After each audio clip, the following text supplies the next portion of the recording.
মন্দির কবে খুলবে আমি এই লাইভে বলবো। জয় কৃষ্ণকালী মায়ের জয়, জয় সোনা মায়ের জয়। Hi friends, welcome back to my channel Dalia রিমিশে। তোমাদের সকলকে ওয়েলকাম জানিয়ে আজ আবার একটা নিউ ভিডিও নিয়ে চলে আসলাম। তোমরা সবাই কেমন আছো? আশা করছি ভালো আছো, আমিও ভালো আছি। দেখতে থাকো আজকে একটা নতুন ভিডিও। কৃষ্ণকালী মায়ের মন্দিরের সব কথাই তোমাদের সাথে শেয়ার করা হবে।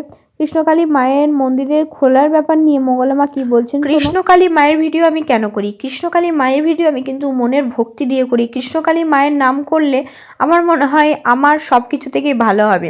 কৃষ্ণকালী মাকে কিন্তু আমাদের বাড়ির সকলের ভক্তি করি, সেই সূত্রতেই আমি কৃষ্ণকালী মায়ের ভিডিও কিন্তু প্রত্যেক দিন করি আর তোমাদের সাথে শেয়ার করি কৃষ্ণকালী মায়ের আপডেট। তো এটা কিন্তু আমি মনে করি কোনো ভুল করি না। মায়ের মন্দিরটাকে দেখো, দেখছো সোনামাকে? দেখো তোমরা, সোনামাকে আমি শাড়ি পরাবো।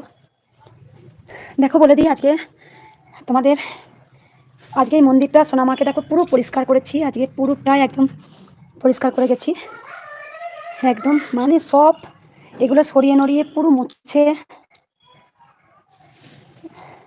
পরিষ্কার করে দিয়ে গেছি। আর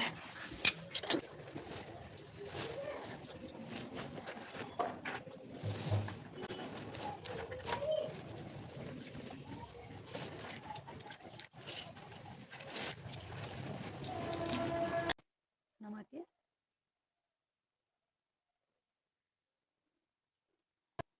ভালো লাগছে, সোনামাকে দেখতে সত্যের জয় হবে, এটাকে আমি সবসময় বলবো। তাই মন্দির কবে খুলবে সবাই তোমরা জানতে, রাধে রাধে, সবাই তোমরা জানতে পারবে। আর একটু অপেক্ষা করো না, আজকে তো 20 দিন হচ্ছে, আজকে 20 দিন হচ্ছে, তাই আর একটু ওয়েট করো। দেখো আজকেও অনেক ভক্ত গেটের সামনে এসেছিলেন। আমি সত্যি করে যখন বলছি চলে যাও, তারা যখন যাচ্ছে না আমি কিন্তু বকে দিচ্ছি। আমি তোমরা তাহলে চাও তো চাও, তাহলে তোমরা কোনটা চাও বলো? মন্দির হলে পরে সেখানেই সেখানেই যাবে। তোমরা এখানে কোনো গ্যাঞ্জাম করো না, এখানে অশান্তি করো না, তোমরা চলে যাও। মন্দির হোক, মন্দির হলে তোমরা সবাই ভিডিও দেখতে পাবে যে মন্দির খুলে গেছে, তখন তোমরা এসো। এই ভক্তদের আমি বলবো একটু ওয়েট করবেন, মন্দিরটা খুললেই আপনারা জানতে পারবেন কে আজকে কোটি কোটি কৃষ্ণকালী মায়ের যারা ভক্ত আছেন তারা ভগবানকে বিশ্বাস করেন যে ভগবান বলে কেউ একজন আছেন মাথার উপরে আমাদের। এখনো কিন্তু সবকিছু শেষ হয়ে যায়নি, এখনো মাথার উপরে সূর্য দেবতা আছেন, তাই এখনো দিন রাত হচ্ছে। তাই আজকে তারা একাগ্র চিত্তে বিশ্বাস করেন, আর বিশ্বাস আছে বলেই তারা কৃষ্ণকালী মায়ের নাম জপ করে ছোট খাটো বড় উপকার পেয়েছেন।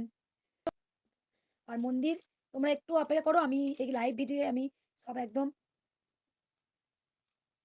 আমি সবকিছু বলবো না, এই জন্য আমি এখন কিছু বলবো না।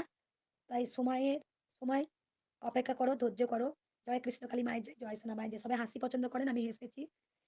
এই যে মঙ্গলা মা সারাদিন যেগুলো করে ঠাকুরের সঙ্গে, সেগুলো কিন্তু আমাদের দেখতে অনেক ভালো লাগে। আর ভাবি যে আমি শুধু দেখি বা আমি আমার বক্তব্য দিয়ে যে কথাগুলো বলি সেগুলো তোমাদের সাথেও শেয়ার করি। সেজন্য কিন্তু আমি কৃষ্ণকালী মায়ের মন্দিরের সম্পর্কে তোমাদের সাথে শেয়ার করি। এর সাথে আমার অন্য কোনো কিছুর সম্পর্ক নেই, শুধু আমি মাকে ভালোবাসি। আর মঙ্গলা মায়ের কথাগুলো আমার কিন্তু খুব ভালো লাগে, মঙ্গলা মাকেও আমার খুব ভালো লাগে। সেই জন্য কিন্তু আমি তোমাদের সাথে এই ভিডিও শেয়ার করি। আর কৃষ্ণকালী মায়ের আপডেটগুলো আমি চাই তোমাদের সাথে শেয়ার করতে, যাতে তোমরা অনেক কিছু জানতে পারো। তোমরা যে এই দূর দূর থেকে কৃষ্ণকালী মায়ের মন্দির এখন যারা আসছো, তাদেরকে আমরা আপডেট দেওয়ার চেষ্টা করি যাতে তারা এখন অত দূর থেকে না আসে, কারণ এখন মায়ের মন্দির কিন্তু খোলা হয়নি। আর যখন খোলা হবে আমরা কিন্তু তোমাদেরকে জানিয়েই দেবো। আর তখন কিন্তু তোমরা আসলে তোমাদের যে এত দূর দূর থেকে আসলে তোমাদের পরিশ্রমও হয়, হয়রানি হয়, সেগুলো যে হবে না। সেজন্যই কিন্তু আমি আপডেট দেওয়ার চেষ্টা করি। তো যাই হোক, আমি সকলকে বলবো যে কৃষ্ণকালী মায়ের মন্দিরে কিন্তু এখন কেউ এসো না, কারণ মন্দির তৈরি হয়নি। আর মন্দির তৈরি হয়ে গেলে তোমাদেরকে কিন্তু খুব তাড়াতাড়ি আপডেট দিয়ে দেবো। তাই তোমরা এখন কেউ প্লিজ এসো না মন্দিরে, যখন হয়ে যাবে আমরা জানিয়ে দেবো, তোমরা তখন এসো। তো সকলকে ভিডিও শেষ করার আগে বলবো জয় কৃষ্ণকালী মায়ের জয়, জয় সোনা মায়ের জয়। সকলে ভালো থেকো, সুস্থ থেকো। আর আজকের ভিডিওটা যদি ভালো লাগে প্লিজ সাপোর্ট করো, পাশে থেকো, লাইক কমেন্ট শেয়ার করে দিও। চলো সকলকে বলি জয় কৃষ্ণকালী মায়ের জয়।